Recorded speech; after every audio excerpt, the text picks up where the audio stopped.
15వ కీర్తన చదువుకుందాం. బైబిల్ ఉన్న వారందరూ కూడా కీర్తనల గ్రంథము 15వ అధ్యాయము చదువుకుని వాక్యాన్ని మనము ధ్యానం చేద్దాం. యెహోవా, నీ గుడారములో అతిథిగా ఉండదగిన వాడెవడు? నీ పరిశుద్ధ పర్వతము మీద నివసింపదగిన వాడెవడు? యథార్థమైన ప్రవర్తన కలిగి నీతిని అనుసరించుచు హృదయపూర్వకముగా నిజము పలుకువాడే. అట్టివారు నాలుకతో కొండెములాడడు, తన చెలికానికి కీడు చేయడు, తన పొరుగువాని మీద నింద మోపడు. అతని దృష్టికి నీచుడు అసహ్యుడు. అతడు యెహోవా యందు భయభక్తులు గలవారిని సన్మానించును. అతడు ప్రమాణము చేయగా నష్టము కలిగినను మాట తప్పడు. తన ద్రవ్యము వడ్డీకియ్యడు. నిరపరాధిని చేర్పుటకై లంచము పుచ్చుకొనడు.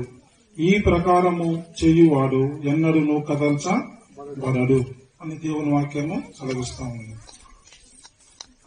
ప్రియమైన వేంపేట గ్రామస్తులారా, ఈ రాత్రి సమయంలో మనమందరం ఇక్కడ సమకూడాం. ఎందుకంటే దేవుని గురించి మనం ఆలోచన చేయడానికి. మనందరికీ దేవుడు అవసరమై ఉన్నాడు. భూమి మీద ఉన్న ప్రతి మనిషికి దేవుడు అవసరమై ఉన్నాడు. ఎందుకు అవసరమై ఉన్నాడు? మీరేమైనా చెప్పగలరా?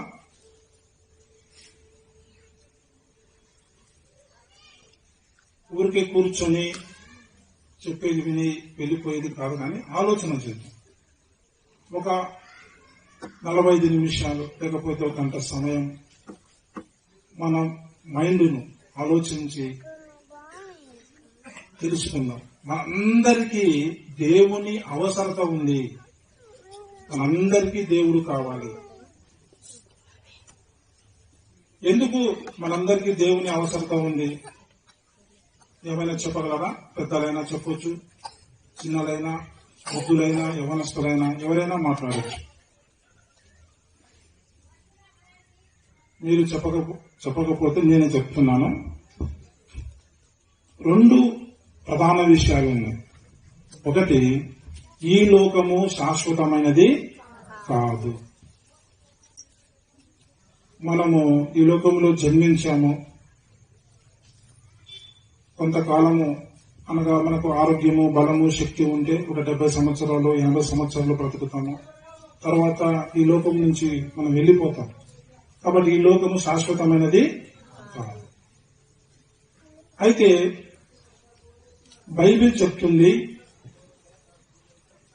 పరలోకము అనేది ఉంది, అది శాశ్వతమైనది. నరకము అనేది ఉంది, అది కూడా శాశ్వతమైనది.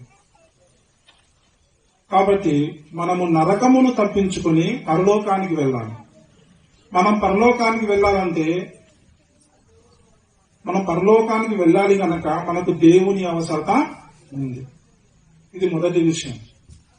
మళ్ళీ ఒకసారి గుర్తు చేస్తున్నాం, మనకందరికీ దేవుడు కావాలి. ఎందుకంటే ఈ లోకము, ఈ జీవితము శాశ్వతమైనది కాదు. మనం ఖచ్చితంగా చనిపోతాం. నీకు ఎంత డబ్బులున్నా, ఎంత అధికారం ఉన్నా, నీకు ఎంత బంధుబలగం ఉన్నా, ఒక దినం వస్తుంది అందరినీ నువ్వు విడిచిపెట్టి వెళ్లిపోవాలి. ఎక్కడికి వెళ్లిపోవాలి? నరకానికి వెళ్లిపోతే అది భయంకరమైనది. కాబట్టి మనందరి కోరిక ఏమి? పరలోకానికి వెళ్ళాలి, లేదంటే మోక్షానికి వెళ్ళాలి, స్వర్గానికి వెళ్ళాలి. కాబట్టి మన పరలోకానికి వెళ్ళాలి లేదంటే మోక్షానికి వెళ్ళాలంటే మనకు దేవుని అవసరత, దేవుని సహాయం మనకు కావాలి. ఇది మొదటి విషయం. మీరందరూ ఆలోచించి మాట్లాడాలి. మీరు చెప్తే చాలు. మీరు కరెక్ట్ చెప్పినా, ఒకవేళ పొరపాటు చెప్పినా మళ్ళీ చెప్పడానికే ఇక్కడికి వచ్చినాం. ఈ కొద్ది సమయము మీ ఆలోచనలు పక్కకు వెళ్లకుండా మనం అందరము ఆలోచించడానికే ఇక్కడికి వచ్చినాం. ఒక సత్యమును నేర్చుకోవడానికి ఇక్కడికి వచ్చినాం. కాబట్టి మనందరికీ దేవుని అవసరత ఉంది. ఎందుకంటే మొదటిది మనం నరకం తప్పించుకొని పరలోకం వెళ్ళాలి. రెండవది ఎందుకంటే ఈ లోకంలో మనం 70 సంవత్సరాలు 80 సంవత్సరాలు బ్రతుకుతాం. గ్యారంటీ లేదు, కానీ మంచిగా ఆరోగ్యము ఉన్న దేవుడు కనికరం చూపించి ఆయుష్ చూస్తే అంతకాలం బ్రతుకుతాం. ఈ లోకంలో మనకు ఆర్థిక ఇబ్బందులు ఉంటాయి, అవి తీరాలి. ఈ లోకంలో ఆరోగ్యం కావాలి. ఈ లోకంలో పిల్లలను పెంచి పెద్ద చేయాలి, పెళ్లిళ్ళు చేయాలి కదా, ఎన్నో అవసరాలు ఉన్నాయి. వాటన్నిటికీ మనకు ఎవరి సహాయం కావాలి? దేవుని సహాయం కావాలి. అందుకని మనందరికీ దేవుని అవసరత ఉంది అంటున్నాను. ఇప్పుడు మీరు చెప్పండి, దేవుని అవసరత మనందరికీ ఉందా లేదా? ఉంది. Very good. ప్రధానంగా 2 విషయాలు. మొదటిది ఏమి? మీరు విన్నారు కదా, చెప్పండి. ఈ లోకం శాశ్వతమైనది కాదు, కాబట్టి నరకం తప్పించుకొని ఎక్కడికి పోవాలి? పరలోకానికి వెళ్ళాలి. అందుకని దేవుని సహాయం కావాలి. రెండవది ఎందుకు?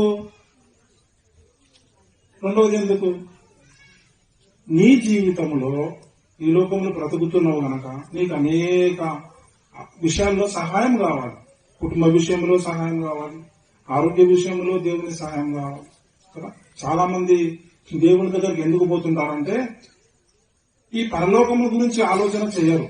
ఎంతసేపు ఉన్న ఆరోగ్యం కొరకు, పెళ్లి కాకపోతే పెళ్లి కావడానికి, పిల్లలు ఉండకపోతే పిల్లల కొరకు, ఇల్లు లేకపోతే ఇల్లు కట్టుకోవాలా, ఉద్యోగం లేకపోతే ఉద్యోగం కొరకు, ఇట్లా మన జీవిత అవసరాల కొరకు మనం పదే పదే దేవుని దగ్గరికి వెళ్తుంటాం, దేవుణ్ణి అడుగుతుంటాం. దేవుడు మంచివాడు, దయగలవాడు కాబట్టి మన కోరిక కదా, మన కనీస అవసరాలన్నీ తీరుస్తూ ఉంటాం. అలా తీరుస్తూ ఉంటే మనం సంతోషపడతాం.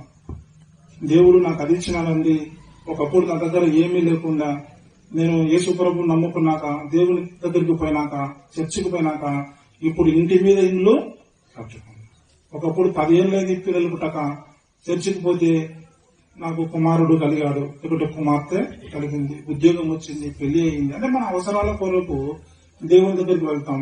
అవసరం తిరిగితే ఒక స్తుతి కూడిక పెడతాం, అందరికీ భోజనాలు పెడతాం, గొప్పగా చెప్పుకుంటాం.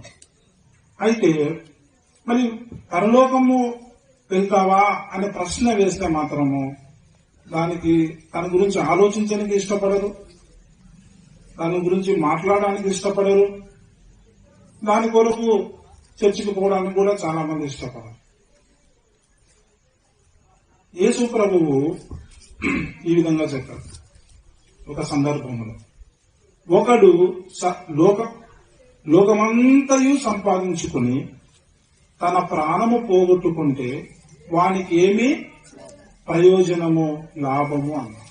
అంటే ఒకడు లోకములు అన్ని సంపాదించుకున్నారు, భార్యను సంపాదించుకున్నారు, లేకుంటే భర్తను సంపాదించుకుంది, ఉద్యోగం సంపాదించుకుంది, పిల్లలు సంపాదించుకున్నారు, మంచి పేరు ప్రఖ్యాతులు సంపాదించుకున్నారు, పదవి అధికారాన్ని సంపాదించుకున్నారు, చాలా వాటిని సంపాదించుకున్నారు. కానీ చనిపోయినాక నరకానికి పోయినారు. ఏమైనా ప్రయోజనం ఉంటుందా? ఏమీ ప్రయోజనం ఉండదు. దానికి ఎగ్జాంపుల్ కూడా చెప్పాడు యేసు ప్రభు. ఒక ధనవంతుడు ఉండేవాడంట, భూమి మీద ప్రతిదినము సుఖపడుతూ ఉండేవాడంట, చాలా కాలం బ్రతికాడు. ఒక రోజున ఈ లోకాన్ని విడిచిపోయాడు. కానీ ఎక్కడికి పోయినాడు? పాతాళములో యాతన పడుతున్నాడు, శ్రమ పడుతున్నాడు. నరకము చాలా భయంకరమైనది.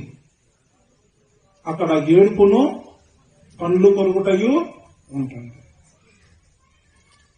ఎవరు కూడా నరకానికి పోనికి ఇష్టపడరు. కానీ మనము పుట్టుకతోనే స్వభావ సిద్ధంగా పాపులము. మనం ఎవరము? పుట్టుకతోనే స్వభావ సిద్ధంగా పాపులము. దేవుని ఉగ్రతకు, నరకానికి పాత్రులము.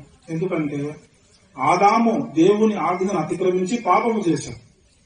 కాబట్టి ఆదాము సంతతి అయిన మనమందరము పుట్టుకతోనే పాపులము. మనమందరము జన్మతో పాపులమా, నీతిమంతులమా? పాపులం. ఇప్పుడు మనం పుట్టుకతోనే పాపులము, నరకానికి గురి అయిపోయింది. పాపులము కాబట్టి పెరిగి పెద్దగా కొద్దీ మన స్వభావం బయటపడుతుంది. చిన్నప్పుడు మంచి అమ్మాయి, మంచి అబ్బాయి అంట, పెరుగుతూ ఉండే కొద్దీ మంచోడు ఏమవుతారు కదా, బూతులు మాట్లాడతారు, అబద్ధాలు ఆడతారు, వాని స్వభావం అంతా బయటపడతారు కదా. దాని లక్షణం ఆ గుణం బయటపడతాం. కాబట్టి మనం జన్మతోనే నరకానికి పాత్రలుగా జన్మించాం, దేవునికి శత్రువులుగా, దేవునికి విరోధులుగా, దేవునికి దూరస్తులుగా జన్మించాం. అమ్మా వినాలి, చాలా ప్రాముఖ్యమైన విషయాన్ని గురించి మనమందరము కలిసి చర్చించుకుంటున్నాం. ఓపిక తెచ్చుకొని వాక్యంలో వినాలి. మీరందరూ మాట్లాడచ్చు, మీ అభిప్రాయాన్ని వ్యక్తం చేయొచ్చు. ఇప్పుడు పరలోకము పోవాలంటే ఇప్పుడు మనం మాట్లాడేది స్వస్థత గురించి కాదు, మనం మాట్లాడేది ఆరోగ్యం గురించో స్వస్థత గురించో మీరు ఎట్లా ధనవంతులు కావాలో వాటి గురించి కాదు. మనం ఇప్పుడు చర్చించే విషయం ఏంటంటే ఒక మనిషి పరలోకానికి వెళ్ళాలంటే ఏమి చేయాలి అనే విషయాన్ని గురించి మాట్లాడుతున్నాం. మీరు చెప్పండి, పరలోకానికి వెళ్ళాలంటే ఏం చేయాలి అంటే, మీరు పెద్ద చర్చ్ ఉంది, ఎన్నో సంవత్సరాలుగా చర్చికి వెళ్తుంటారు, 20 సంవత్సరాల నుండి 30 సంవత్సరాల నుండి మంచిగా పాటలు పాడారు. చిన్న విషయం అడుగుతాం, రేపు నీ కొడుకు నీ కూతురు వచ్చి అమ్మా నేను కూడా పరలోకం రావాలంటే ఏం చేయాలమ్మా అంటే మీరు మౌనంగా ఉంటారా?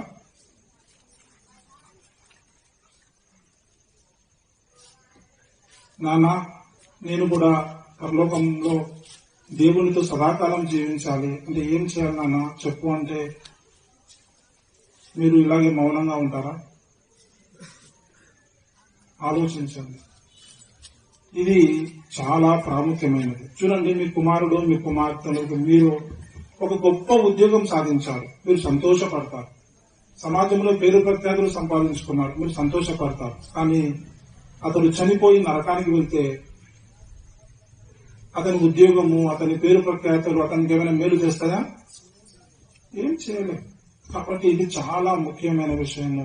మనిషి ప్రధానంగా ఈ విషయం మీద దృష్టి పెట్టాలి.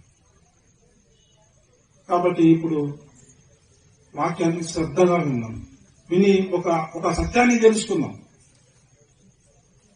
ఇక్కడ 15వ కీర్తన ఏం చెప్తుందంటే, బైబిల్ను త్వరగా తీయగలిగిన వాళ్ళు మాత్రమే చూడండి, లేకపోతే ఇక్కడ సహోదరులు చదువుతారు, మీరు వింటే సరిపోతుంది. 15వ కీర్తనలో ప్రశ్నతో మొదలైన కీర్తన.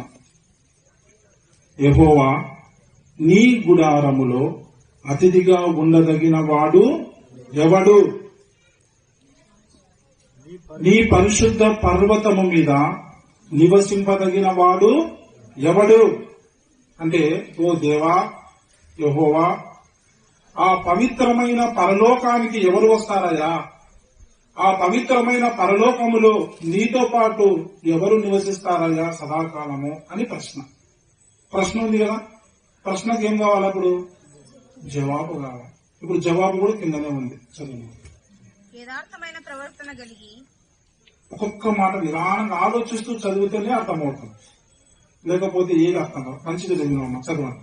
యథార్థమైన ప్రవర్తన కలిగి ఉండాలి అంటే అర్థం ఏంటంటే, మొదటి విషయం, ఆ పరలోకములో నువ్వు దేవునితో సదాకాలం జీవించాలంటే యథార్థమైన ప్రవర్తన కలిగి ఉండాలి. ఎందుకంటే దేవుడు యథార్థవంతుడు కాబట్టి దేవునితో నువ్వు జీవించాలంటే నువ్వెట్లుండాలి? యథార్థమైన ప్రవర్తన కలిగి ఉండాలి. యథార్థత అంటే ఏమి? లోపల ఏమనుకుంటున్నావో బయటికి అదే చదవండి. రెండవది, నీతిని అనుసరించాలి. నీ మాటల్లో గాని, చూపుల్లో గాని, ప్రవర్తనలో గాని, నీ జీవిత కాలమంతా నీతిని అనుసరించే మనిషిగా నువ్వు బ్రతకాలి. చదవము. హృదయపూర్వకముగా నిజము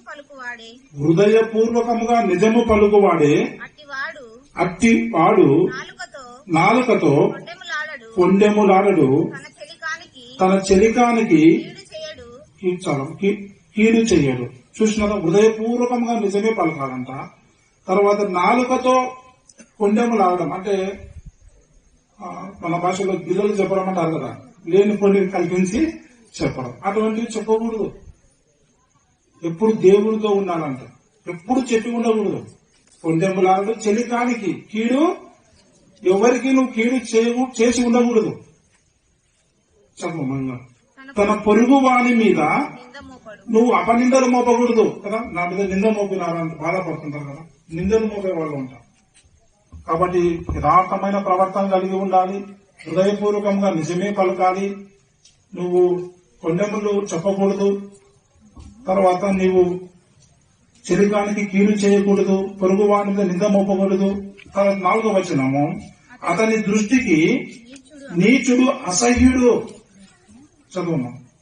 అతడు యెహోవా యందు భయభక్తులు గల వారిని, అతను ఎలాంటి వాడంటే దేవుని యందు భయభక్తులు గల వారిని సన్మానిస్తాడు.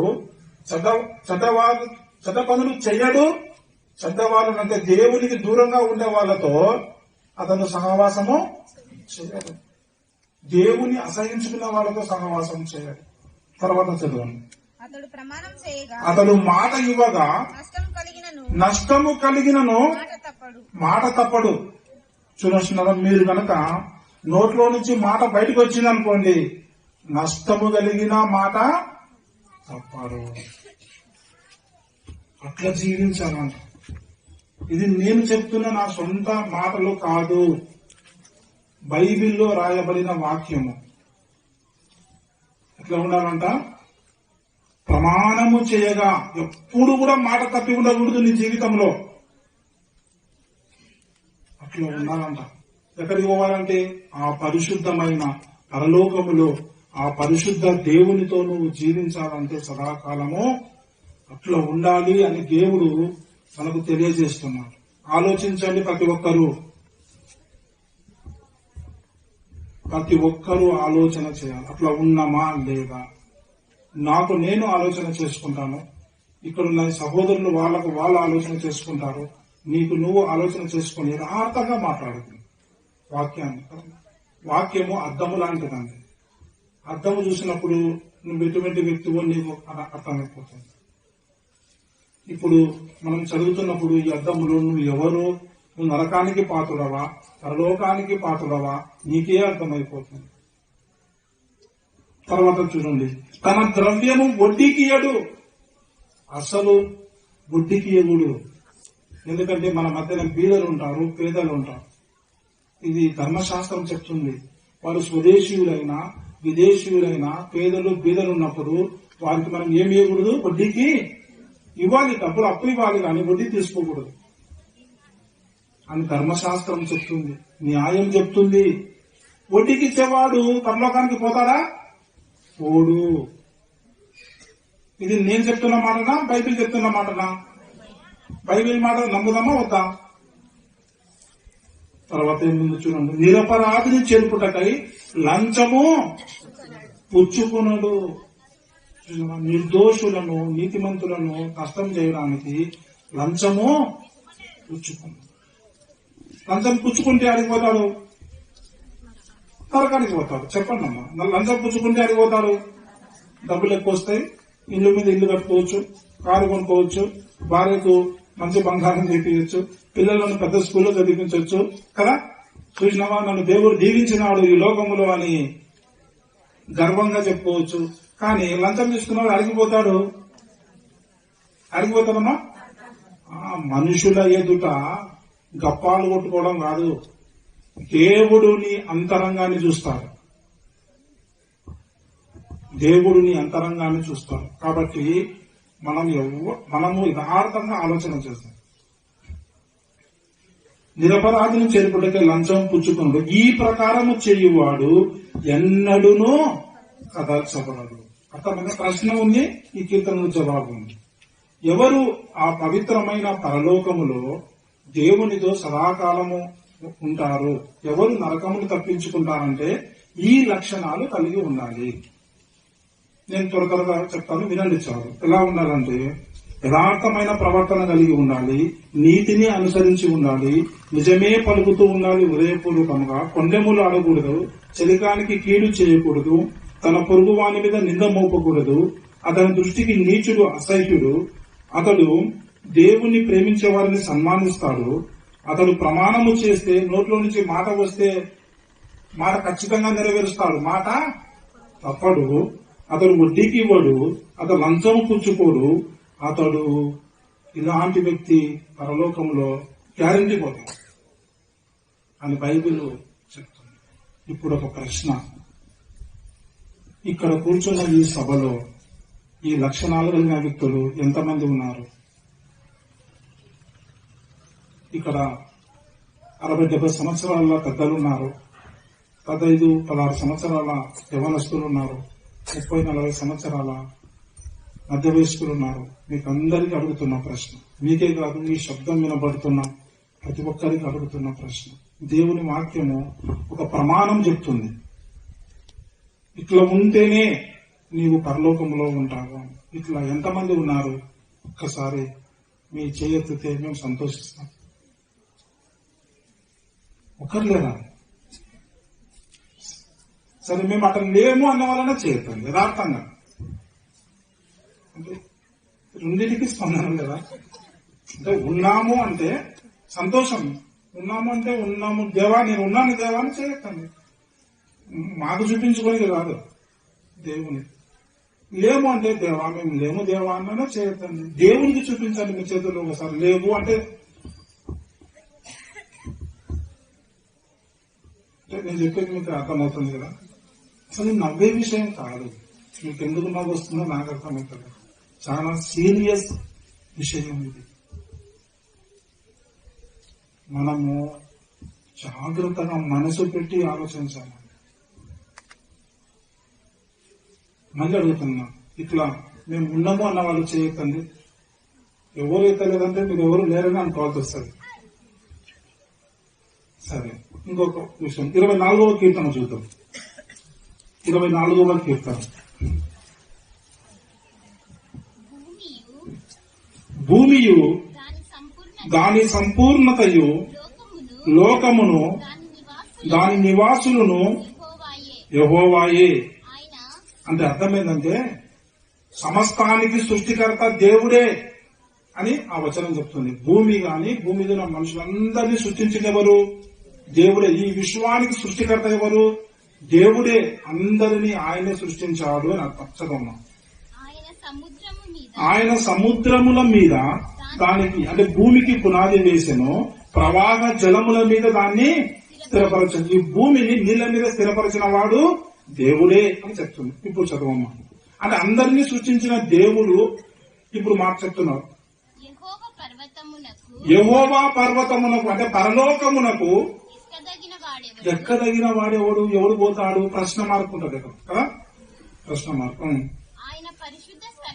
ఆయన పరిశుద్ధ స్థలములో నిలువదగిన వాడు ఎవడు? చూసిన అందరినీ సృష్టించింది దేవుడే, ఈ విశ్వమంతరినీ కలగజేసింది దేవుడే. అయితే ఆ దేవునితో, ఆ పరిశుద్ధ దేవునితో ఆ పరిశుద్ధ స్థలములో నిలువదగిన వాడు ఎవడు? ఆ పరలోకానికి ఎక్కిపోయేవాడు ఎవడు? మనం నిద్రపోవద్దు సహోదరులారా, నిద్రపోయే సమయం కాదు ఇది, ఆలోచించే సమయం. మీరు నిద్రపోతున్నారంటే మీరు ఏమీ వింటలేరు. వినలేనప్పుడు రావడం చేస్తాం. మనం ఆలోచించాం.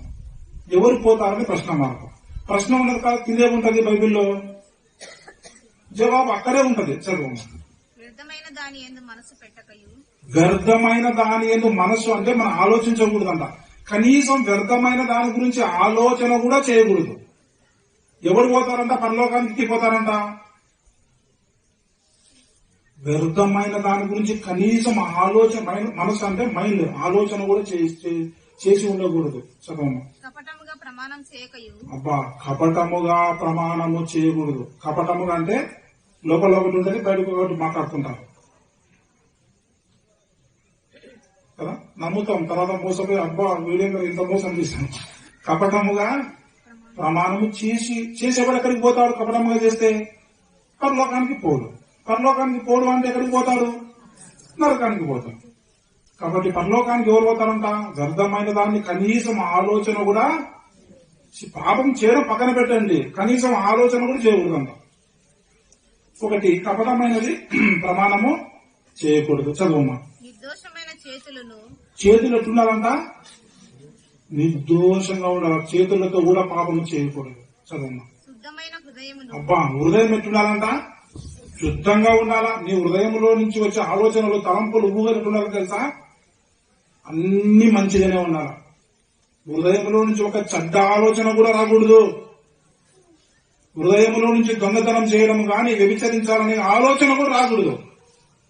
పొరుగు వానిది ఆశించాలనే ఆలోచన కూడా రాకూడదు. అంత శుద్ధంగా నీ హృదయం కలిగి ఉంటే నువ్వు పరలోకానికి పోతావు. నేను చెప్తున్న మాట కాదు, బైబిల్ చెప్తున్న మాట. 3 విషయాలు: వ్యర్థమైన దాని గురించి ఆలోచించకూడదు, నువ్వు కపటముగా ప్రమాణము చేయకూడదు, నిర్దోషంగా చేతులు ఉండాలా, హృదయం శుద్ధిగా ఉండాలా. చదవమ్మా. వాడు యెహోవా వలన ఇటువంటి వాడు దేవుని వలన ఆశీర్వాదం నందును. ఆశీర్వదించబడతాడు. ఏం ఆశీర్వాదము? కింద ఉంది, చదవమ్మా. తన రక్షకుడైన దేవుని వలన అంటే దేవుని వలన నీతి మతం నందును. నీతిమత్వం అంటే నీతిమంతుడుగా తీర్చబడతాడు. ఇది ఆశీర్వాదం. ఆశీర్వాదం అంటే ఏమో తెలుసమ్మా? పెళ్లి కావడం ఆశీర్వాదం అనుకుంటున్నారా? ఉద్యోగం రావడం ఆశీర్వాదం అనుకుంటున్నారా? ఇంటి మీద ఇల్లు కట్టుకోవడం ఆశీర్వాదం అనుకుంటున్నారా? దేవుణ్ణి నమ్మని వారు కూడా ఇంటి మీద మనకంటే పెద్ద పెద్ద ఇల్లు కడుతున్నారు. దేవుణ్ణి అంటే లేడు అని చెప్పే వాళ్ళు కూడా వివాహాలు అవుతున్నాయి, పిల్లలు పుడుతున్నారు, ఆరోగ్యంగా బతుకుతున్నారు, 90 ఏళ్ళు కూడా బతుకుతున్నారు. ఆశీర్వాదం అంటే ఏమో తెలుసా? దేవుని వలన నీతిమంతుడు అని సాక్ష్యం దేవుడు చెప్పాలి నిన్ను. అటువంటి వాడు ఎక్కడికి పోతారంట? పరలోకానికి పోతారు. వ్యర్థమైనది ఆలోచన చేయకూడదు, కపటముగా ప్రమాణం చేయకూడదు, చేతులతో మోసం కూడా చేయకూడదు. హృదయం ఎట్లుండాలా? పవిత్రం. ఇట్లా ఉంటే ఎక్కడికి పోతాడమ్మా? ఇట్లా ఉంటే మంచిగా, అంటే శుద్ధ హృదయం కలిగి ఉంటే, నువ్వు చెడ్డది ఆలోచించకుండా ఉంటే వాడు పరలోకానికి యోగ్యుడు. చెడ్డది ఆలోచన చేస్తే, హృదయం నుంచి చెడ్డ ఆలోచన వస్తే వాడు నరకానికి పోతాడు. ఇప్పుడు మరొక ప్రశ్న. ఇక్కడ చెప్పబడిన వాక్యం ప్రకారం ఎంతమంది ఉన్నారు? ఎంతమంది మీ మనసులో కనీసం చెడ్డ ఆలోచన కూడా చేయకుండా ఉన్నారు? మీలో కపటముగా, నేను చాలు ఇంతవరకు పుట్టిన కాడి నుంచి 70 ఏళ్ళు వచ్చినాయి, ఒక్కసారి కూడా కపటముగా ప్రమాణం చేయలేదు, అంటే కపటముగా మాట్లాడలేదు అన్న వాళ్ళు ఎంతమంది ఉన్నారు? దీనికి కూడా ఎవరు లేదా? సరే, లేదులే సార్, మేము కపటముగా ప్రమాణం చేసినాం, మేము మా హృదయము చెడ్డ ఆలోచనలు వచ్చినాయి, అవసరం వచ్చినాం, మేము లోకానికి అయితే వాక్య ప్రకారం మేము నరకానికే పోతాం అన్న వాళ్ళు ఎంతమంది చేయొద్దండి?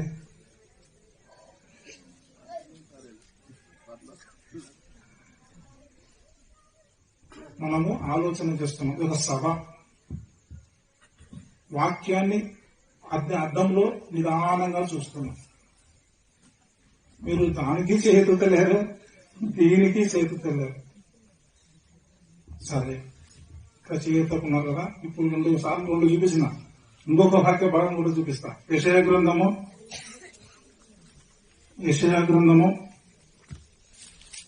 33వ అధ్యాయము 14వ వచనం నుంచి చదవండి. యెషయా గ్రంథము. సియోనులో నున్న పాపులు దిగులు పడుచున్నారంట. ఎవరు దిగులు పడతారు? పాపులు ఎప్పుడు భయపడుతుంటారు, దిగులు పడుతుంటారు. చదవము. వనకు భక్తిహీనులకు పట్టేను. అంటే పాపులన్నా ఒకటే, భక్తిహీనులన్నా ఒకటే. వాళ్ళకి చాలా పేర్లు ఉన్నాయి, పాపులకు చాలా బిరుదులు ఉన్నాయి. పాపులు అంటారు, భక్తిహీనులు అంటారు, నరకానికి పాత్రులు అంటారు, దేవునికి దూరస్తులు అంటారు. ఈ పాపులకు దిగులు పడుచున్నారు, భక్తిహీనులకు వణుకు పుట్టింది, వణుకు పట్టాను. ఎందుకంటే మనలో ఎవడు నిత్యము దహించు అగ్నితో నివసింపగలడు? ప్రశ్న. మనలో ఎవడు నిత్యము కాల్చుచున్న వాటితో నివసించును? ప్రశ్న. అంటే అర్థమైందంటే మన దేవుడు దహించు అగ్నియే ఉన్నాడు, పరిశుద్ధ దేవుడు. మన దేవుడు ఎంత పరిశుద్ధుడు అంటే తెలుసా మీకు? ఆయన అత్యున్నతమైన సింహాసనం మీద సమీపింపరాని తేజస్సులో ఉంటారంట. పరిశుద్ధ దూతలు సహితము ఆ దేవుని మహిమను చూడలేక 2 రెక్కలతో ఎగురుతూ, 2 రెక్కలతో కాళ్ళు కప్పుకుని, 2 రెక్కలతో కళ్ళు మూసుకుని పరిశుద్ధుడు పరిశుద్ధుడు పరిశుద్ధుడు అని దేవుని ప్రతిగానంలో చేస్తుంటారంట. అలాంటి దహించు అగ్ని అయిన దేవునితో ఎవరు నివసిస్తాడు?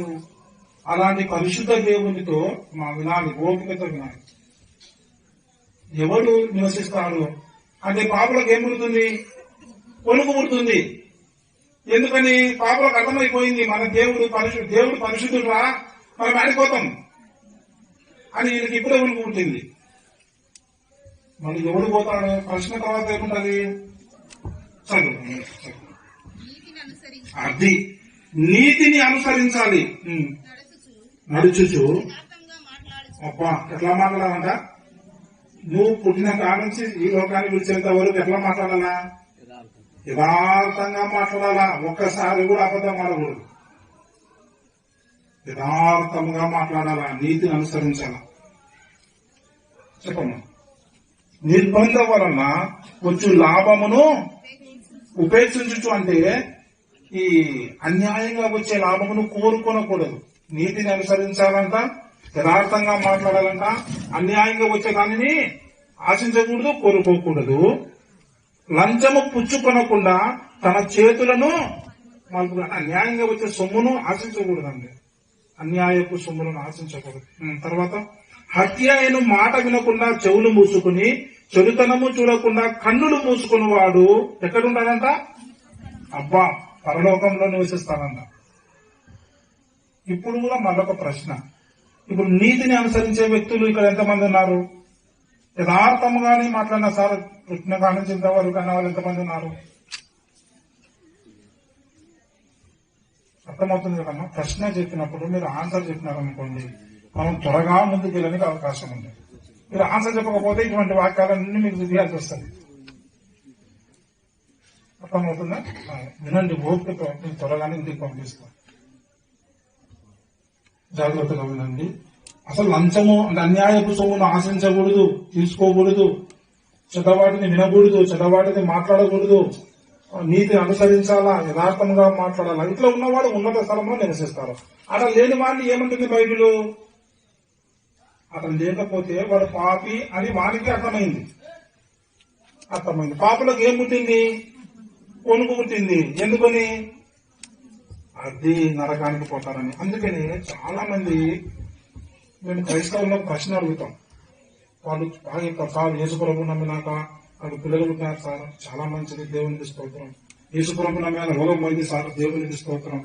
కానీ పరలోకం పోతావా అంటే అది తెలియదు సార్ నాకు, ఆయన చిత్తం సార్ అన్నారు. కొందరు పాస్టర్స్ కూడా ఎప్పుడైనా ప్రశ్న అడిగితే కొందరిని పరలోకం పోతారా అంటే ఏమో సార్ అడగకూడదు ఆ ప్రశ్న, దేవుడు చూసుకుంటారంటారు. ఎందుకు? వాళ్ళకి ఏం పుట్టింది? వణుకు పుట్టింది. ఎందుకు వణుకు పుట్టింది? వాళ్ళు దేవుని ప్రమాణం ప్రకారము లేరని వారికి అర్థమైంది. ఇంకొక వాక్య భాగాన్ని చూసి మనం త్వరగా ముందుకు వెళ్దాం. మీకా గ్రంథము 6వ అధ్యాయము చూడండి. మీకా గ్రంథము 6వ అధ్యాయము అక్కడ ఉంటుంది, ఏమి తీసుకుని వచ్చి యెహోవాను దర్శింతును అని ఉంటుంది.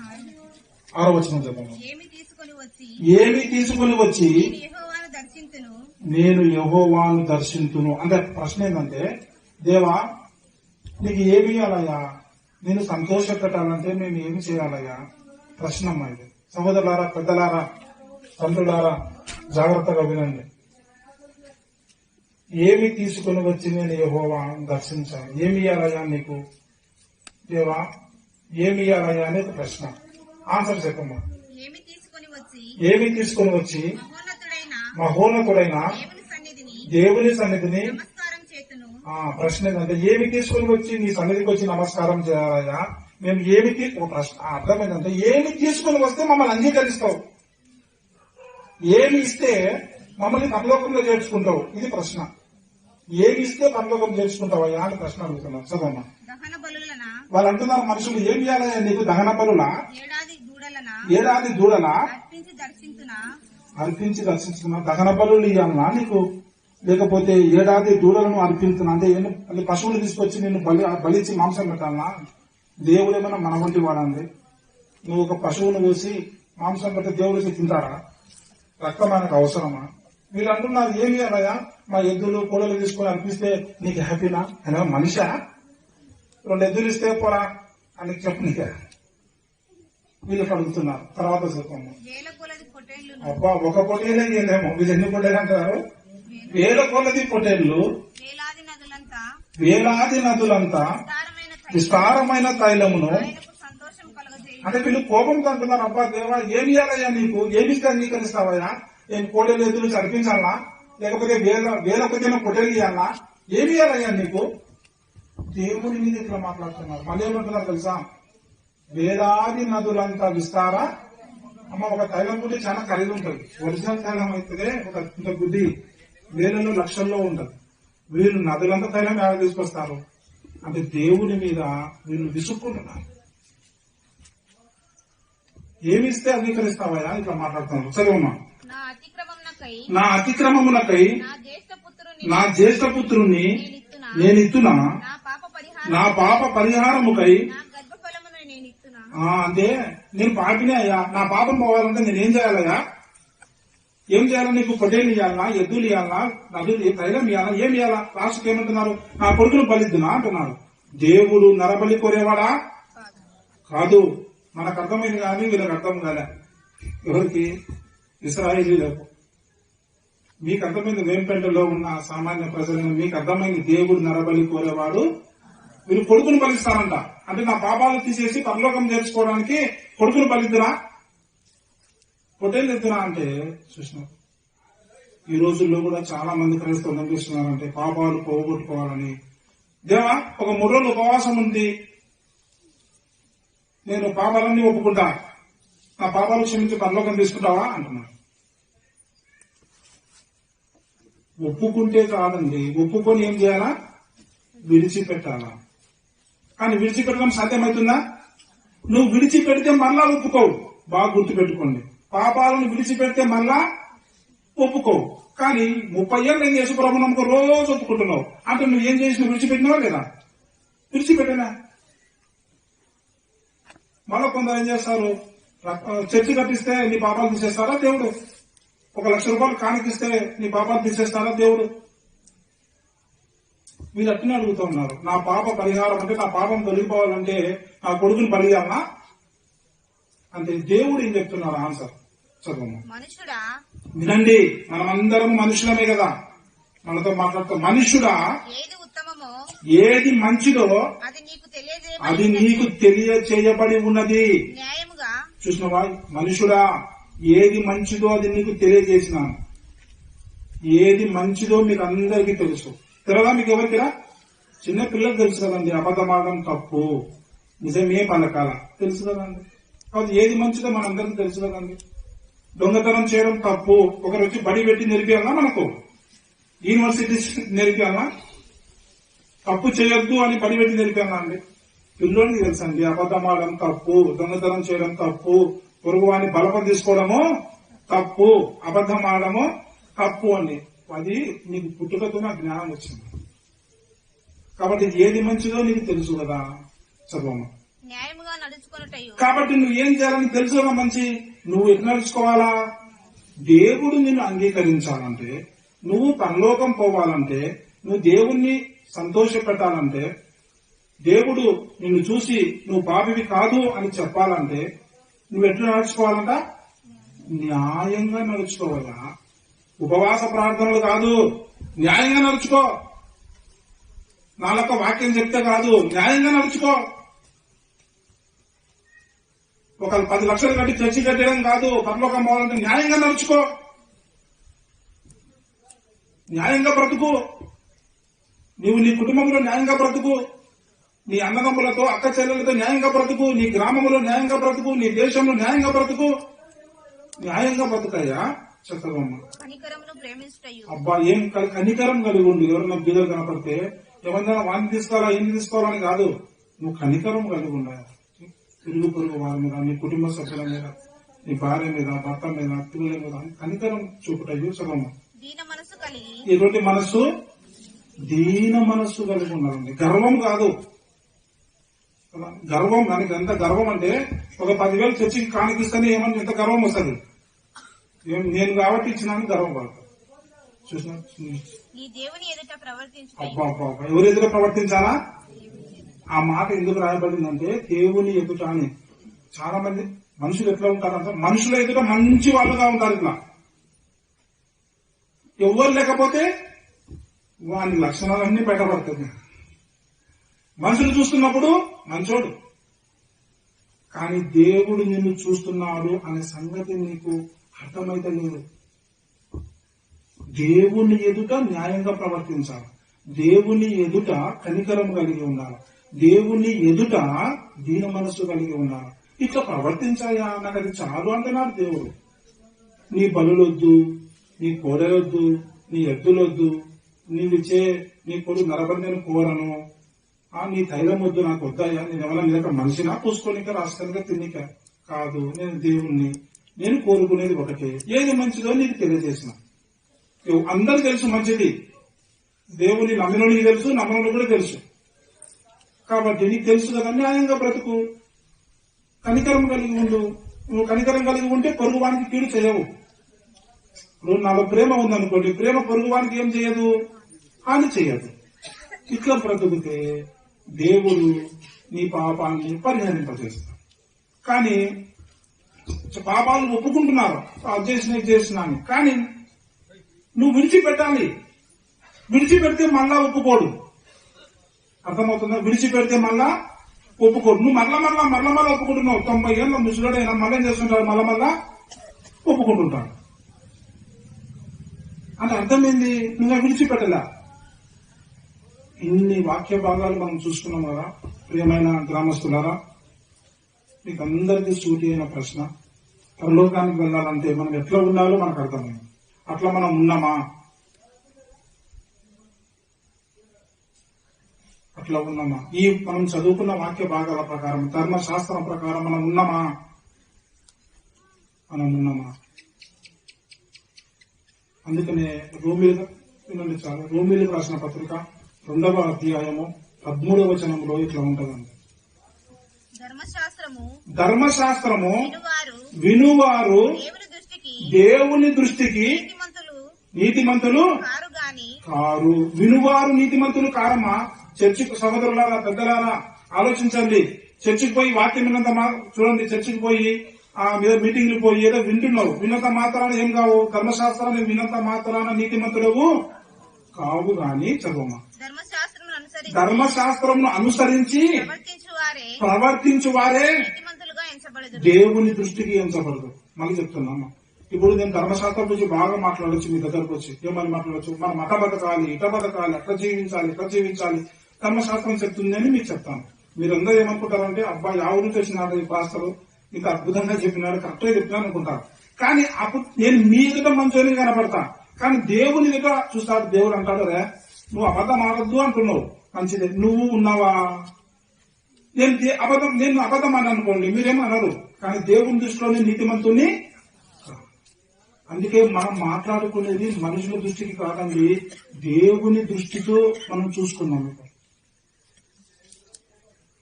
వింటున్నామండి, మంచిదే, దొంగతనం చేయొద్దు, మంచి మాట. చెప్పినంత మాత్రాన నీతిమంతులు కారు, విన్నంత మాత్రాన నీతిమంతులు కారు. ఎవరు నీతిమంతులు? అనుసరించి ప్రవర్తించిన వారే నీతిమంతులని బైబిల్ చెప్తుంది. ఎంత అనుసరించాలి? జాగ్రత్త వినాలి. ధర్మశాస్త్రం అంటే మనకు దేవుడు 10 ఆజ్ఞలు ఇచ్చాడు, క్రైస్తవులకు తెలుసు. ఎంత అనుసరించాలి? యాకోబు రాసిన పత్రిక 2వ అధ్యాయము 10వ వచనం చదవండి. ఎంత అనుసరించాలి? యాకోబు రాసిన పత్రిక 2వ అధ్యాయం 10వ వచనం. ఎంత అనుసరించాలి? యాకోబు రాసిన పత్రిక 2వ అధ్యాయం 10వ వచనం. ఎవడైనను ధర్మశాస్త్రమంతయు ఒక వెళ్ళగలను. ఆలోచించండి పెద్దలారా, ఒకడున్నాడంట అనుకోండి, ఎవడైనను అంటే ఒకడున్నాడు అనుకున్నాం. ఈ ఒకడు ధర్మశాస్త్రం అంతయు కలుకున్నాడు. ఈ గురించి నేను దొంగతనం చేయకూడదు, అబద్ధం ఆడకూడదు, వ్యభిచరింపకూడదు, పొరుగుబాటును ఆశించకూడదు, తల్లిని సన్మానిస్తా, అన్ని ఆజ్ఞలను పదార్థాలను ముందు పెట్టుకున్నాడు. ఈ పదార్థం జీవిస్తూ ఉన్నాడు. చదవమ్మా. అయితే ఒక ఆజ్ఞ విషయంలో అంటే కింద తొట్టిల్లిన ఎడల, ఒక ఆజ్ఞ విషయంలో తప్పిపోయిన ఎడల, చదవమ్మా, ఆజ్ఞలన్నిటి విషయంలో అపరాధేగును. ఈ విషయాన్ని కూడా అర్థం చేసుకున్నాం. అమ్మా, ఇప్పుడు ఎగ్జామ్ పెడతారు, 100 మార్కులు ఎగ్జామ్ పెడతారు. 100 మార్కుల్లో ఒక వ్యక్తి అంట ఎగ్జామ్ బాగా నేర్చుకుని ప్రిపేర్ అయినాడు, చాలా కష్టపడ్డాడు. 99 వాటికి కరెక్ట్ ఆన్సర్ చేసినాడు, ఒక్కదానికి ఆన్సర్ చేయలేకపోయినాడు. ఎన్ని మార్కులు వస్తాయి? కరెక్ట్ చెప్పండి, ఎన్ని మార్కులు వస్తాయి? మీరు అన్ని దొరకపడుతున్నారు. ఎన్ని మార్కులు వస్తాయి చెప్పండి? 90. వెరీ గుడ్, చాలా బాగా చెప్తున్నారు. 99 మార్కులు వస్తాయి. ఎవరి దృష్టిలో? మనుషుల దృష్టిలో. దేవుని దృష్టిలో ఎన్ని వస్తాయి?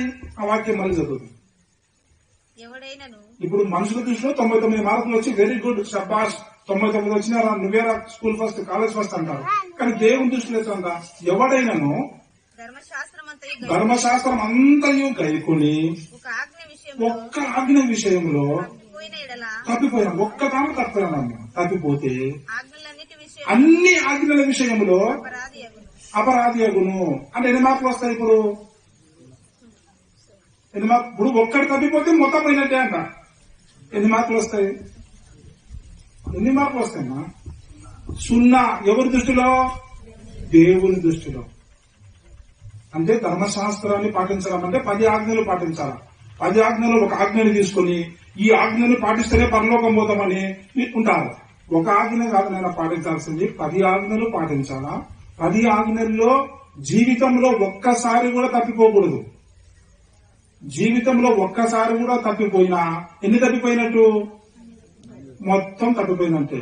నువ్వు దేవుని దృష్టిలో నీతిమంతులు అవుతావా, పాపం అవుతావా? ఎట్లండి? ఇప్పుడు ఆలోచిస్తున్నారా? కొందరు ఆలోచించడం లేదు. బైబిల్ చెప్తుందండి, తిమోతి, నేను చెప్పు మాటలు ఆలోచించుకున్నాను, అప్పుడు ప్రభువు నీకు వివేకం ఇస్తారు. దేవుడు ఇట్లా అంటున్నారండి వాక్యంలో, వివేకము కలిగి దేవుణ్ణి వెతుకు వారు కలవేమో అని ఆకాశము నుండి దేవుడంట నరులను చూస్తున్నాడంటండి. వివేకము కలిగి దేవుణ్ణి తిరుగుతానండి. గుడ్డి భక్తి వద్దు. అందుకని ఆలోచించండి, మాట్లాడాలని పదే చెప్తాను. ఎందుకంటే వివేకము కలిగి దేవుని వెతకాలని దేవుడే చెప్తున్నా. అందుకని నేను చెప్తున్నా. ఇప్పుడు కొందరు చెప్తుంటారు ఒక మాట చూడండి, ఆజ్ఞలో 10వ ఆజ్ఞ ఏంటంటే వాళ్ళు పొరుగు వానిది ఆశించకూడదు. మీలో నేను ఎప్పుడు పొరుగు వానిది ఆశించలేదు అని చెప్పిన వాళ్ళు ఎవరున్నారు? ఎప్పుడు పొరుగు వాళ్ళు చీరను ఆశించలేదా? మంచి కనపడితే పొరుగు వాని దగ్గర ఏదన్నా ఉంటే ఆశించలేదా? పొరుగు వాని ఎద్దును గాని గాడిదను గాని ఏది ఆశించకూడదంట. ఆశిస్తే ఆజ్ఞ మీరినట్టే. ఆజ్ఞ మీరితే మొత్తము మీరినట్టే. మొత్తం మీరితే నువ్వు నరకానికి పోతావు. ఇంకెట్లా చెప్పండి? ఇప్పుడు ఇది ఇంతకు మించి ఎక్కువ ప్రశ్నలు కదాను అంటే ఈ విషయంలో ఇప్పుడు అడుగుతున్నా. మీలో ఎంతమంది ధర్మశాస్త్రం ప్రకారం ఉన్నా సార్ నేను 100కు 100 నాకు వస్తాయి అని ఎంతమంది చెప్తున్నారు? సరే అట్లా లేదులేండి సార్, నాకు 100 రావు, నేనైతే కొన్ని కరెక్ట్ ఉన్నా కొన్ని తప్పిపోయినా, కాబట్టి దేవుని దృష్టిలో మొత్తం నాకు వచ్చేది 0 సార్, కాబట్టి నేను నరకమే, నేను ఒప్పుకుంటున్నాను వాళ్ళనే చేయొద్దాను. యథార్థంగా ఉందాం. భూమి మీద కొందరు మనుషులు ఉన్నారంట. వాళ్ళని ఏమంటారంటే ఆ కాలంలో వేసుకోగలుగుతాం శాస్త్రులు పరిసయులు అనేవారు. ఈ శాస్త్రులు పరిసయులు ఏం చేసినారంటే, వినండమ్మా, వీరు ఎటువంటి వాళ్ళంటే దేవుని దృష్టి గురించి ఆలోచించారంట. వీళ్ళు మనుషుల దృష్టిలో నీతిమంతులు అనిపించుకోవాలనుకుంటారంట. అందుకనే యేసుప్రభు అన్నాడు, శాస్త్రులారా శాస్త్రుల వైపు వాళ్ళని చూసి, శాస్త్రుల నీతి కంటే పరిసయుల నీతి కంటే మీ నీతి అధికము కాని ఎడలా మీరు పరలోకానికి చేరలేరు. వింటున్నారా? మీకు అర్థమవుతుందా? బయటికి నరహత్య చేయకూడదు అంటే వాళ్ళు ఏమంటారంట, నేను నరహత్య చేయలేదు అంటారంట. ఎందుకు? నేను ఎవరిని కత్తి తీసుకొని పోసలేదు అన్నారంట. అప్పుడు యేసుప్రభు చూసి అన్నారంట, ఓకే నువ్వు ఎవరిని చంపలే, కానీ చంపాలని అనుకున్నావా లేదా? కోపం వచ్చింది, వాడిని కసకస పొరసాలు రాని తీసింది. కానీ పోలీసులకు భయపడి బలము లేక, ఎందుకంటే వాడిని పొరసాలని పోతే వాడదంటారు, మనకంటే బలవంతులని నువ్వు వాడిని పొరసలే. కానీ పొరసాలనే కోరికైతే నీకుంది, చంపాలనే కోరికైతే నీకుంది, వాళ్ళ పగ ద్వేషం లోపల ఉంది, వాళ్ళకి నష్టం జరిగితే బల జరిగినందుకు అనుకుంటున్నావు, అంటే నువ్వు నరహంతకుడివే అని దేవుడు అంటున్నాడు. వ్యభిచరింపకూడదని ఒక ఆజ్ఞ ఉంది ధర్మశాస్త్రంలో. వినండి, వాళ్ళన్నారు నేను ఎప్పుడు ఎవరితో వ్యభిచరించలేదు అన్నారు. ఓకే, అంటే క్రియారూపంగా చేయలేదు. కానీ దేవుడు చెప్తున్నాడంటే, ఒక స్త్రీని నీవు చెడ్డ ఆలోచనతో చూసి ఊహించుకుంటున్నావు కదా, అంటే చాలా ఊహించుకున్నావు. అప్పుడు నువ్వు ఎవరివి? వ్యభిచారివి అని యేసుప్రభువు చెప్పారు. నేను ఎప్పుడు దొంగతనం చేయలేదు. పొరుగు వాడిని ఆశించడమే దొంగతనం. కాబట్టి మనము దేవుని దృష్టిలో వాస్తవానికి నరహంతకులు. మనుషుల దృష్టిలో కాదండి, చట్టం దృష్టిలో కాదు, దేవుని దృష్టిలో మనం ధర్మశాస్త్రంలో ఫెయిల్ అయిపోయింది. 100కు 100 కాదు కదా, 100కు 1 కూడా ఒక విషయం ఒక దాంట్లో కూడా లేదు. అందుకని ఒక్కటి తప్పిపోతే మొత్తం తప్పిపోయినట్టు. ప్రియమైన గ్రామస్తులారా, ఎప్పుడు చెప్తాం మన పరిస్థితి నరకం పోయేదిందా పరలోకం పోయేదిందా? చెప్పమ్మా. ఎవరు మాట్లాడతారు అంటే మీకు పరలోకం వల్ల ఆశ కదా. మీరు యథార్థంగా మాట్లాడితే నేను మీకు సువార్త చెప్తా, అంటే మీకు ఒక పరిష్కార మార్గం చెప్తా. మీరేం మాట్లాడలేదు అనుకోండి, మీరంతా ఆపేసి వెళ్ళిపోవాల్సి వస్తుంది. మీరున్నారా అట్లా? మీరు కూడా శాస్త్రులు పరిచయం లెక్క కపాలు కొట్టుకుంటున్నారా? అంత ధర్మం చేస్తారంట వాళ్ళు, శాస్త్రులు పరిచయాలు, కానీ అందరూ చెప్పుకుంటారంట. దేవుడు అన్నాడు, ఎవరని ఇదేమి రాదు, అది కాదురా, కుడి చేత చేస్తే ఎడమ చేతికి అది నీతి. కాబట్టి మనం మీ భాష నాకు అర్థమైందండి. మీరందరూ మౌనంగా ఉన్నారంటే మేమందరం ఇక ఎక్కడికి పోతాం? నరకానికి పోతామని మీరు ఒప్పుకుంటున్నారా? ఒప్పుకోను అన్న వాళ్ళంటే లేదండి. మీతో కొన్ని ఏదైనా వాక్య భాగం ఉంటే మీ ప్రశ్న ఆన్సర్ చూపిస్తాం. చెప్పండి. చెప్పాలంటే ఓకే, చెప్పలేరు. ఒక నిమిషం చెప్పండి. పలకలేరు. ఒక నిమిషం చెప్పండి. చేతులు ఎత్తలేరు. అది నాకు తెలుసు. ఓకే, ఏంటికి నువ్వు సాయం చెప్పాలి చెప్పబట్టి చేతులు ఎత్తావు. మా మనం చెప్పలేరు. నేను చెప్తే వాడు తాగొచ్చాడు. కరెక్టే, యథార్థంగా చాలా సంతోషం. అదే లేదండి, నేను త్వరగా ముగిస్తాను. ఎందుకంటే మనం ఆలోచన చేస్తే అమ్మా మనం చెప్పండి. సరే, ఇంకొక వాక్య భాగాన్ని చూసి నేను ముందుకు వెళ్ళిపోతాను. చెప్పయా, మీరు ఏం చెప్పాలనుకుంటున్నారు చెప్పండి సార్. వద్దులే, కూర్చోండి, టైం వేస్ట్ అవుతుంది, నేను చూపిస్తాను. కొరింథీయులకు రాసిన మొదటి పత్రిక నేనే సూటిగా చూపిస్తాను. కొరింథీయులకు రాసిన మొదటి పత్రిక 5వ అధ్యాయము, మొదటి పత్రిక కొరింథీయులకు రాసిన మొదటి పత్రిక 6వ అధ్యాయము 9వ వచనం చదవండి. ఇది లాస్ట్ ఈ వచనం చూపించి నేను ముందుకు వెళ్ళిపోతా. అన్యాయస్తులు దేవుని రాజ్యమునకు వారసులు కానేరరు అని మీకు తెలియదా? చూసిన అన్యాయస్తులు దేవుని రాజ్యానికి వారసులు కారు. చదవమ్మా. మోసపోకుడి అంటే నేను పరలోకం పోతాను అట్లా మోసపోవాకండి. ఒకసారి చూసుకుంటే జారులైనను, జారత్వము అంటే వివాహం కాకముందు చేస్తే పాపమైనను, తర్వాత విగ్రహారాధన అయినను, వ్యభిచారులైనను, ఆలంగితనం గలవారైనను, పురుష సంయోగులైనను, దొంగలైనను, లోబులైనను, ఎవరంట? తాగుబోతులైనను, దూషకులైనను, దోచుకుని వారైనను దేవుని రాజ్యమునకు వారసులు కానేరరు. చాలండి. కాబట్టి ఈ లక్షణాలున్న వాళ్ళందరూ వారు దేవుని ధర్మశాస్త్రం నెరవేర్చిన వారు కాదు కనుక వారు దేవుని రాజ్యానికి వారసులు కారని బైబిల్ చెప్తుంది. వినాలి జాగ్రత్తగా. ఇప్పుడు శుభవార్త మీకు తెలియజేస్తున్నాను, వినండి. దేవుని ధర్మశాస్త్రము ఉత్తమమైనది. దేవుని నీతి న్యాయాలు ఉత్తమమైనవి, పవిత్రమైనవి, నీతి కలది, చాలా ఉన్నతమైనవండి. కానీ భూమి మీద పుట్టిన మనుషులు ఎవ్వరూ కూడా దేవుని ధర్మశాస్త్రమును ఎవ్వరూ పాటించలేదంట. దేవుని ధర్మశాస్త్రం ప్రకారం చూస్తే ఒక్కడు కూడా నీతిమంతులు లేరంట. అందుకని దేవుని ధర్మశాస్త్రం ఏమని సెలవిచ్చిందంటే, మనుషుల వైపు చూసి, మనుషులారా నీతిమంతుడు లేడు, ఒక్కడునూ లేడు. మీకు అసలు దైవ భయం లేదు. మీ గొంతుగా నోరు తెరిచిన సమాధి. మీరు అసలు దేవుణ్ణి వెతకలేదు, అంటే దేవుని దృష్టిలో దేవుని వెతకలేదని వాక్యం చెప్తుంది. కాబట్టి ఎవరూ కూడా ధర్మశాస్త్రం ప్రకారం లేదండి. ఎవ్వరూ లేరు. ఎందుకు లేరు?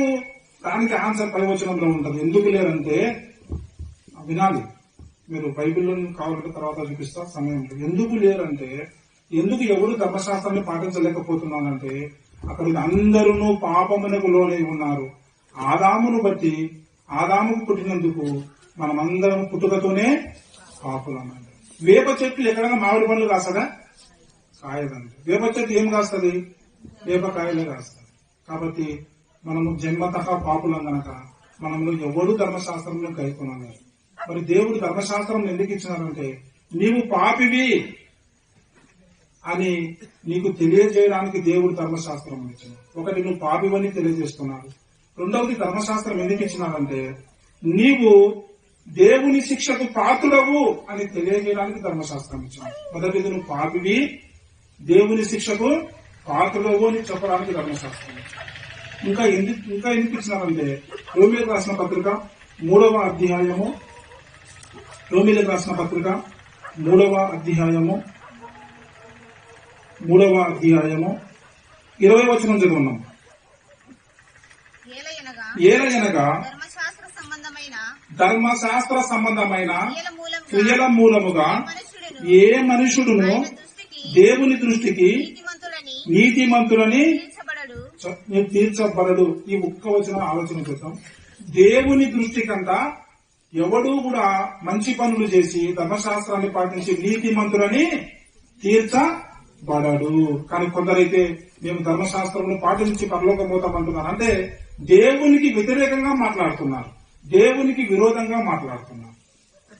ధర్మశాస్త్రం ఎందుకు ఇచ్చినాడు దేవుడు తెలుసా? అది పాటించలేవని దేవునికి ముందుగానే తెలుసు. మరి ఎందుకు ఇచ్చినాడు? ఒకటి, నువ్వు పాపివి అని నీకు తెలియజేయడానికి. రెండవది, నువ్వు దేవుని శిక్షకు పాత్రుడవని చెప్పడానికి. మూడవది, దేవుని ఎదుట నోరు మూసుకొని దేవా నేను పాపినయా అని నువ్వు ఒప్పుకోవడానికి దేవుడు ధర్మశాస్త్రం ఇచ్చినాడు. చూడండి, మనకు బాగా జ్వరం వచ్చింది, కానీ మనకు డాక్టర్ కాడికి పోతే మనకు తెలియదు. డాక్టర్ ఏం చేస్తాడు? ఒక థర్మామీటర్ ఉంటుంది కదా, అది నోట్లో పెడితే థర్మామీటర్ ఏం చెప్తుంది? నీకు ఇంత జ్వరం ఉందిరా నీకు అని చెప్తుంది. థర్మామీటర్ నీకు ఎంత జ్వరం ఉందో చెప్తుంది, కానీ నీ జ్వరాన్ని తీసి వేయలేదు. కానీ థర్మామీటర్ ద్వారా జ్వరం తెలియజేసిన తర్వాత నువ్వు డాక్టర్కి పరిగెత్తుకొని పోతావు. ఎందుకు? నాయనా నాకు 304 డిగ్రీల జ్వరం ఉంది చూడంటావు. అట్లనే ధర్మశాస్త్రము నీకు బోధించడం ద్వారా, దేవుడు ఇవ్వడం ద్వారా నువ్వు ఎంత ఘోరమైన పాపివో నీకు అర్థమవుతుంది.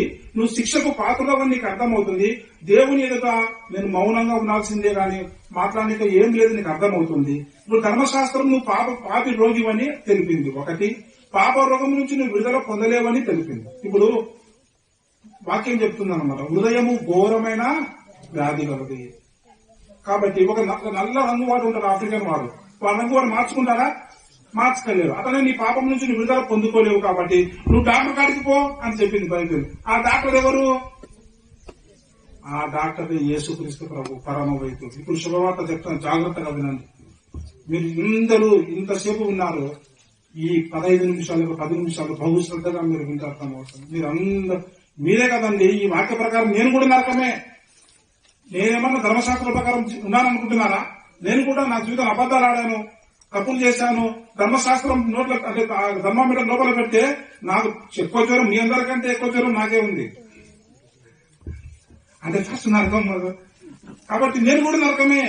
ఎందుకంటే ధర్మశాస్త్ర ప్రకారం నేను కూడా లేను. మీకేమో గట్టిగా చెప్తున్నాను కాదండి, నేను ఒప్పుకుంటున్నా ధైర్యంగా, దేవా నేనైతే ఈ ధర్మశాస్త్ర ప్రకారం లేనయ్యా, నేను ఘోరమైన పాపిని, నాకు నరకమే గురని ఒప్పుకున్నాను.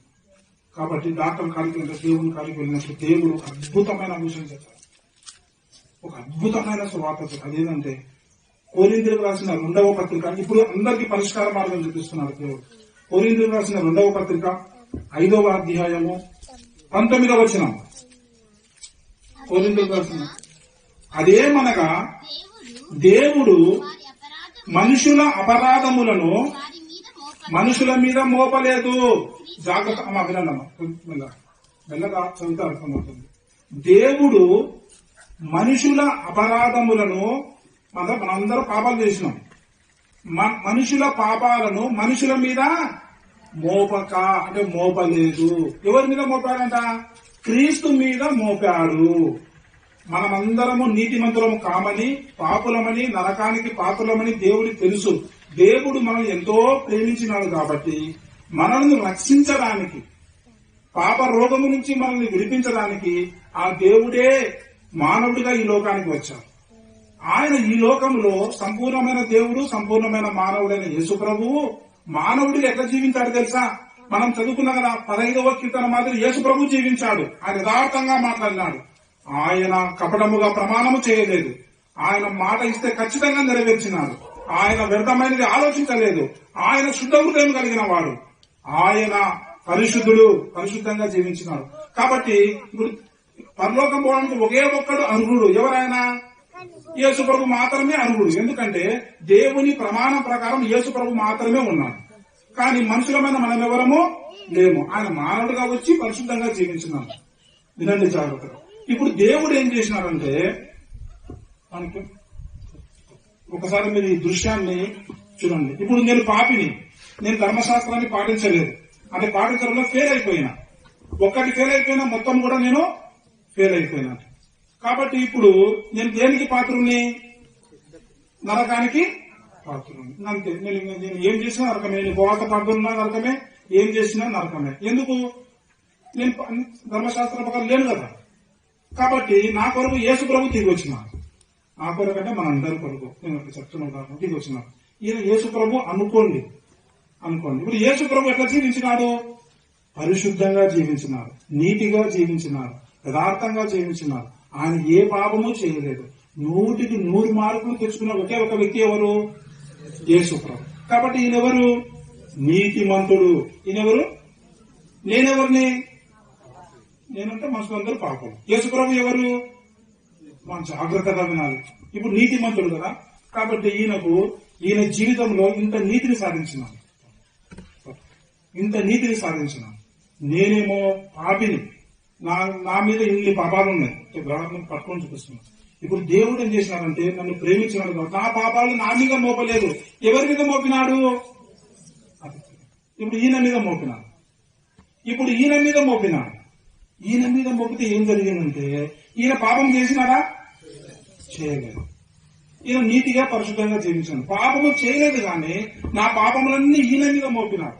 మోపి నేను జీవించిన చెడ్డ జీవితమును, అంటే నా పేరు అశోక్ జీవించిన చెడ్డ జీవితమును, మీ పేరుతో మీరు అనుకోని మనసులో జీవించిన చెడ్డ జీవితమును, నేను పుట్టిన కాడ నుంచి మరణించేంత వరకు జీవించే చెడ్డ జీవితం అంతా యేసుప్రభు అంటే యేసుప్రభును మోపి యేసుప్రభువును అశోకుగా అంటే పాపముగా ఎంచి ఈయనను శిక్షించినాడు. నేను చేతులతో పాపం చేసిన ఈయన చేతులకు చెరువులు పట్టినారు. నా కాళ్ళతో పాపం చేసిన ఈయన కాళ్లకు మేకులు. నా ఆలోచనతో పాపం చేసిన ఈయన తలకు ములక్రితం. ఈయన పాపం చేయలేదు కానీ నాకు బదులు ఈయన శిక్ష అనుభవిస్తున్నాను. ఈయనకు శిక్ష. ఈయనకు ఘోరమైన అవమానకరమైన నీచమైన శివమరణం దొరికింది. పొందాల్సింది ఎవరు? నేను. కానీ పొందింది ఎవరు? యేసు ప్రభు. ఈ పాపం నా మీద ఉందా లేదా? లేదు. పాపం యేసు ప్రభు మీదకి పోయిందంటే నా మీద పాపము లేదు. ఇప్పుడు నా పాపము ఆయన మీదకి పోయింది. ఆయన సాధించిన నీతి పరిశుద్ధత నా మీదకి వచ్చింది. ఇప్పుడు నేను ఎవరిని? ఇప్పుడు బాగా వినండి. ఆ వాక్యము 21వ వచనం చదవమ్మా. ఎందుకు దేవుడు మనుషుల పాపాలను యేసు ప్రభు మీద మోపినాడంటే అర్థమైంది. ఎందుకనగా అంటే ఎందుకు ఆ దేవుడు మనుషుల పాపాలను యేసు ప్రభు మీద మోపినాడంటే చదవమ్మా. మనము యేసు క్రీస్తు యందు దేవునంత నీతిమంతులమగునట్లు పాపము ఎరుగని యేసు క్రీస్తును మనందరి కోసము సర్వలోకము కోసము పాపముగా చేసి శిక్షించినాడు. ఇప్పుడు నేను 1 లక్ష రూపాయలు అప్పు చేసిన, నేను అప్పు కట్టలేకపోతున్నా. అప్పు వాడు వచ్చి కట్టమంటే నా కాడ ఏం లేవు. వాడు వచ్చి రారా తీసుకోపోతా, నేను తీసుకోపోతున్నా. నా కాడ లేవు, నేను తీసుకోపోతా. నేను నా జీవితాంతం బతకాల్సిందే. కానీ ఆ పెద్ద ఆయన నన్ను ఎంతో ప్రేమించిన. ఆయన వచ్చి నేను అడగలే చేయలేదు. ఆయనే వచ్చి 1 లక్ష రూపాయలు వాళ్ళకి చెల్లించదని వినిపించిన. ఇప్పుడు నేను అప్పు ఉంటానా? అప్పు లేదా? అప్పు లేదు, పోయింది. ఎందుకంటే ఆయన కట్టేసినాడు. ఇప్పుడు నా పాపం అంతా యేసు ప్రభు, నా పాపపు అప్పును ఎవరు కట్టినారు? యేసు ప్రభు కట్టినాడు. ఇప్పుడు నేను పాపినా నీతిమంతున్నా? యేసు ప్రభువును నమ్మినందుకు నేను దేవునంత నీతిమంతుడను. ఇప్పుడు నీతిమంతులు ఎక్కడికి పోతారు? నేను ఇప్పుడు ఈ లోకాన్ని విడిచిపెట్టి ఎక్కడికి పోతా? పరలోకానికి పోతా. ఇదండి రక్షణ స్వార్థ. మనం చెప్తున్నా, దేవుడు మనం ఎంతో ప్రేమించినాడు. ఏం ప్రేమించినావు దేవా అంటే, దేవుడు చెప్తున్నాడు, నేను నా ధర్మశాస్త్రం ప్రకారం మీరు లేరు, మీరందరూ తప్పిపోయిన వారు. అందుకే అందరూ పాపము చేసి దేవుడు అనుగ్రహించే పరలోక మహిమను పొందుకొనలేక పోవచ్చున్నారు. చదువు 3:23-24 చదువున్నారు కూడా. ఆ మాట చదివి ముగిస్తాను. అందరూ పాపము చేసి, రోమపత్రిక 3:23 చదవమ్మా. అందరూ పాపము చేసి, ఏ భేదము లేదంట. అంటే మనుషులందరూ అందరూ పాపము చేసి దేవుడు అనుగ్రహించే ఆ పరలోక మహిమను పొందుకొనలేకపోతున్నారు. అంటే పొందుకొనలేకపోతున్నారు అర్థం ఏంటంటే, మనుషులు ఎగురుతున్నారు. ఏమని? మంచిగా చేసి పరలోకం పోవాలా, మంచిగా చేసి పరలోకం పోవాలని. ఎంత ఎగిరినా ఆ పరలోకాన్ని మాత్రము అందుకోలేకపోతున్నారు. ఎందుకంటే 100 మార్కులు ఎవరు తెచ్చుకోలేకపోతున్నారు, పొందుకోలేకపోతున్నారు. కాబట్టి నమ్మేవారు, యేసుక్రీస్తును నమ్మేవారు దేవుని కృపచేతనే క్రీస్తు యేసునందలి విమోచనం అంటే విడుదల ద్వారా ఉచితముగా, మాట ఏ మాట పలకండి ఒకసారి, ఉచితముగా, ఫ్రీగా, ఉచితముగా నీతిమంతులని దేవుని చేత తీర్చబడుచున్నారు. అర్థమవుతుందా మీకు? మనందరము పరలోకానికి పోలేము, నరకానికి పోతున్నాం. కాబట్టి దేవుడు వచ్చి మానవుడిగా జీవించి మనందరి పాపపు అప్పును ఆయన కట్టి, ఆయన సంపాదించిన నీతి అయిన ధనమును మనకు ఉచితంగా ఇచ్చి, మనం ఉచితముగా, వాక్యం ఏమిందమ్మా, ఉచితముగా నీతిమంతులని తీర్చినాడు దేవుడు. పరలోకం పోతాం. అయితే మీకు ఒక ప్రశ్న రావచ్చు, సార్ వినడానికి బాగుంది, మరి నీతిమంతులమైన తర్వాత మరి ఎట్లా సార్ అంటే, ఒక మాట, ఒకసారి దేవుడు నీతిమంతుడు అంటే నువ్వు నీతిమంతుడవే. చూడండి, ఈ దేశానికి సుప్రీంకోర్టు ఒకటి ఉంది. ఏముంది? సుప్రీంకోర్టు ఒకటి ఉంది. సుప్రీంకోర్టులో ఒక జడ్జిమెంట్ వచ్చింది అనుకోండి, పలానా వ్యక్తి నిర్దోషి అని వచ్చింది అనుకోండి, నువ్వు తప్పు చేసినవరా అంటే చెల్లుతుందా? చెల్లదు. ఎందుకంటే న్యాయమూర్తి తీర్పునిచ్చినారు. అట్లా ఈ సుప్రీంకోర్టు ఇచ్చిన తీర్పుకే ఇంత విలువ ఉంటే, విశ్వమును సృష్టించిన సృష్టికర్త, సర్వలోక న్యాయాధిపతి అయిన దేవుడే నిన్ను యేసుక్రీస్తునందు నీతిమంతునిగా తీర్చినాడు. కాబట్టి నువ్వు శాశ్వతంగా నీతిమంతులవు, సదాకాలమునకు నీతిమంతులవు, నువ్వు గ్యారంటీ పరలోకం పోతావు. ఇప్పుడు మీరు ఎంతమంది నీతిమంతులు ఇప్పుడన్నా చేస్తండి, మేము ఇది నమ్ముతున్నాము, మేము నీతిమంతులమైనమని ఇప్పుడు సంతోషంగా యేసు ప్రభు నమ్మినందుకు నీతిమంతుని. అర్థమవుతుందా? అయితే ఒక విషయం గుర్తుపెట్టుకోండి, ఒకవేళ నీతిమంతులమైన తర్వాత మనం ఈ లోకంలో జీవిస్తూ ఉన్నాము గనక, లోకంలో జీవిస్తూ ఉన్నప్పుడు ఒకవేళ ఏదైనా మనము తెలుసో తెలియక కొన్ని పొరపాట్లు జరిగినప్పుడు ఏం జరుగుతుందంటే, ఒకసారి నువ్వు నీతిమంతులమైన అంటే నువ్వు దేవుని బిడ్డవు. ఎవరివి? అందుకనే యేసు ప్రభువుని ఎందరు అంగీకరించురో వారికందరికీ దేవుని పిల్లలగుటకు అధికారం ఇవ్వబడింది. యేసు ప్రభువుని అంగీకరిస్తే నీకు ఏ అధికారం వచ్చింది? దేవుని పిల్లలు. దేవుడు నీతిమంతుడు, నీతిమంతుని కొడుకు ఎవరు? నీతిమంతుడే. కాబట్టి దేవుని పిల్లలు నీతిమంతులు. యేసు ప్రభు నమ్మినందుకు మనం నీతిమంతులమైనాము, దేవుని పిల్లలమైనాం, పరలోక పౌరసత్వం దొరికింది. అయితే నువ్వు పరలోక పౌరుడు కనుక ఈ లోకంలో జీవించాలా? పరలోక పౌరునిగా జీవించాలి. కానీ కొన్నిసార్లు తెలుసో తెలియక పొరపాటు చూస్తే ఏమవుతుందంటే, ఇప్పుడు మనం యేసు ప్రభు నమ్మినందుకు దేవుని పిల్లలం కనుక దేవుడు మనం క్రమశిక్షణ పెడతాడు. ఏం పెడతాడు? కానీ క్రమశిక్షణ పెడతాడు కానీ నరకానికి పంపాడు. ఎందుకంటే నువ్వు నీతిమంతులుగా తీర్చబడ్డాడు. అర్థమవుతుందా? నువ్వు శాశ్వతంగా దేవుని బిడ్డవే. చివరిగా ఒక మాట అంటే, చూడండి, పాత నిబంధన అంటే ధర్మశాస్త్రం. ఒకటి, నువ్వు కష్టపడి నీతిమంతులపై పరలోకం సంపాదించుకుంటారా ఎవరైనా? ఎవరు సంపాదించుకోలేరు. రెండవది కృప అంటే కొత్త నిబంధన, అంటే ఉచితముగా దేవుడు రక్షణ ఇస్తున్నారు, నీతిమంతులుగా తీరుస్తున్నారు, తన బిడ్డలుగా చేసుకుంటున్నారు, పరలోకంలో తన కుడిపక్కన కూర్చుని పట్టుకుంటున్నారు. నువ్వు కష్టపడి పరలోకం పోవాలనుకుంటున్నావా? దేవుడు ఉచితంగా ఇచ్చే రక్షణ స్వీకరించాలనుకుంటున్నావా? ఏమా కష్టపడి దేవుడు రక్షించుకోవాలన్నా? సరే అమ్మా, మీ ప్రయత్నం మీరు చేయండి. అది మీ ఇష్టం. కానీ బైబిల్ చెప్తుంది ఎవడు కష్టపడి దేవుని రాజ్యం పొందుకొనలేడు అని దేవుడు చెప్తున్నాడు. మీరేమో దేవా నువ్వు చెప్పే తప్పు, ఏం మాట్లాడుతున్నావు, నీకు బుద్ధి లేదు అని దేవునితో అంటున్నారు. నేను కష్టపడి వస్తా పరలోకం అని కొందరు అంటున్నారు. నేనైతే దేవునితో ఇలా చెప్పిన, దేవా నాకు చేత కాదు. అందుకే ఇద్దరు మనుషులు దేవాలయానికి వెళ్ళారంట. ఒకటి ఇట్లా మాట్లాడుతున్నాడు, దేవా నేను కష్టపడుతున్నా, నేను ఉపవాసం ఉంటున్నా 2 సార్లు వారానికి, దొంగతనం చేస్తలేను, అబద్ధం ఆడతలేను, వ్యభిచరిస్తలేను, అదిగో వీళ్ళకి కూడా నేను లేనని చెప్పినారంట.